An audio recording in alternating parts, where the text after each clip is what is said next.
Okay, we're going to start looking formally now at a branch of mathematics called trigonometry, which literally means measuring triangles, which is an okay name because that's mostly what you're going to be doing with it, although it's actually linked to some other stuff and it's fairly fundamental to some higher mathematics.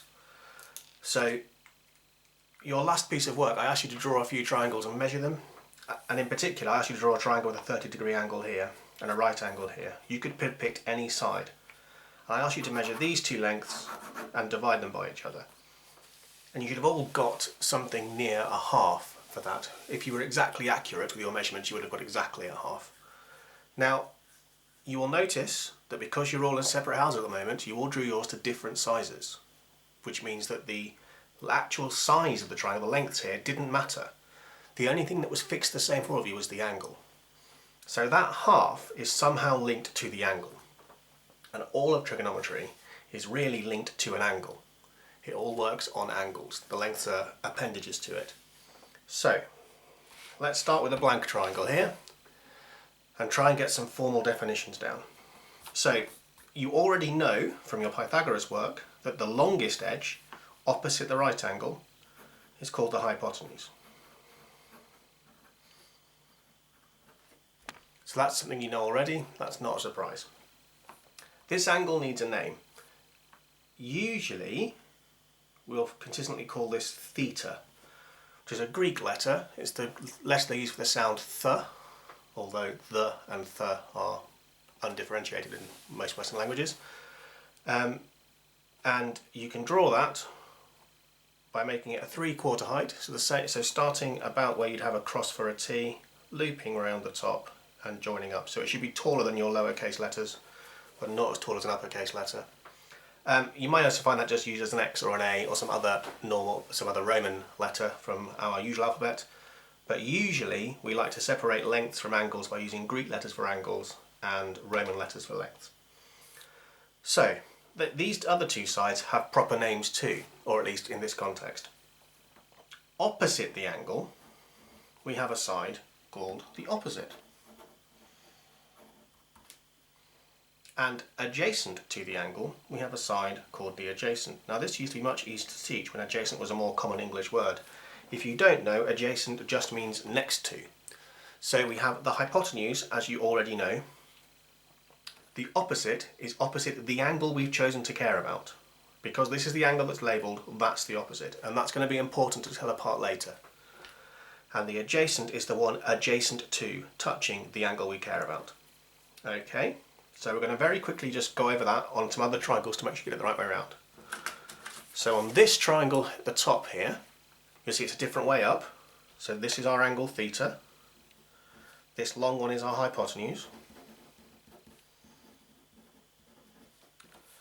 And then we've got opposite and adjacent to get the right way around. So this is the angle we've chosen to care about in this question, in this diagram, which makes that the opposite. And therefore this is the adjacent. And it depends on which angle you pick. So we'll do the last one very quickly. We've got the angle theta, we've got the long side hypotenuse, and we've got opposite the angle, we've got the opposite. And adjacent to the angle, we've got the adjacent. Okay, so those are the key names for the edges of the triangles we're going to be dealing with. Once you have the proper names, we then need to link them to some formulae you need to know and eventually memorise. So, the three definitions that we need are sine, cosine and tangent, which are, again, Greek words like hypotenuse. They're actually Greek words for bits of a circle, which eventually will be explained to you how they relate. So, let's start first of all with the sine. So that's the spelling of the sine, but the symbol in algebra is 3 letters long. It's S-I-N, and it's still pronounced sine. Sine is a function of the angle, like trigonometry is linked to the angle because the scale is what's going to change, but the angle will be consistent. So sine of theta is a function. And in fact that's the one I set you to do as your measuring task. It's this divided by this, which is in the opposite and the hypotenuse divided by each other. So opposite over hypotenuse. So we write that usually as O divided by H. O for opposite, H for hypotenuse. There's another function called the cosine, and its symbol is cos, which we pronounce cos, although I'll probably still call it cosine to remind you it's got a proper name. And that is if you divide those two lengths by each other. So that is A over H. And finally, there is a function called a tangent, and that is written as a tan of an angle, and that's opposite over adjacent. So these three formulae are formulae you essentially need to memorise and pull up when needed. We're not going to use them today, we're going to make sure that you have them for future work. So the sine of an angle is the opposite over the divided by the hypotenuse, the cosine of an angle is the adjacent divided by the hypotenuse, and the tangent of an angle is the opposite divided by the adjacent. Remember that this is a function, this is tan of an angle. Tan by itself is meaningless, it's the tan of an angle.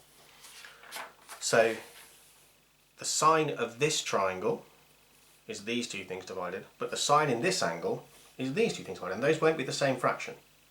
They won't give you the same answer, so it varies with the angle. The angle is the input to the function. There's a common way to remember these, and before I start noting on this, you might want to pause and copy this down. That's a really important thing. You'll need to have that somewhere to look up and eventually memorise. If we take the first letters of these, we get S-O-H, C-A-H, T-O-A. And a lot of people, including myself, find that's a helpful way to remember which way round all these fractions go. If you remember the word SOHCAHTOA, you remember that O and H are linked by sine and O and A are linked by tan, in that order as well. But the fundamental thing here is just these three formulae exist. You need to know them and memorise them so that we can use them, and they're all linked to labelling a triangle properly. Alright, enjoy.